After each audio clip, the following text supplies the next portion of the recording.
Hi friends, আজ তো আমার রান্না করার পালা।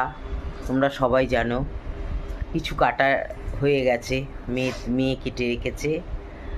আর সকাল থেকে আজকে আমার রান্না করতে হবে। কত বছর বাদে আজকে রান্নাঘরে ঢুকবো, তো কথা যখন দিয়েছি কথা রাখতেই হবে।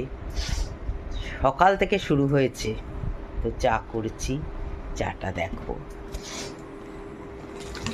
এই দেখো, এটা মেয়ের চা, এটা আমার চা। আমি খুব কম চা খাই, কিন্তু খুব দুধ আর লিকার করে আমি চা খাই, ঠিক আছে। ওই যে মেয়ে বিস্কিট আবার আরেক। Good morning. মা চা করে নিয়ে এসছে। মা তো চা করতোই আগে, খুবই ভালো করতো, কিন্তু তবুও মায়ের হাতের রান্নার তো আলাদাই, তাই না? তাই জন্যেই মাকে এরকম করি, যাতে মা একটু রান্না করে আমাদেরকে খাওয়ায়, আমাদেরকে।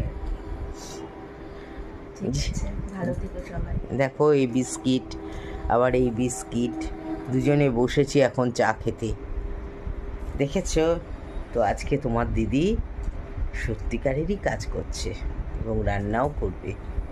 যাই, ছোটো মেয়ে ঘুমোচ্ছে, নাতনি ঘুমোচ্ছে, সব বাড়িতে ঘুমোচ্ছে। আমি আর আমার বড় মেয়ে উঠে গেছি।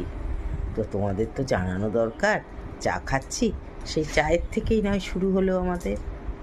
তবে আর কি, টাটা, আবার পরে ব্লগে দেখা হচ্ছে।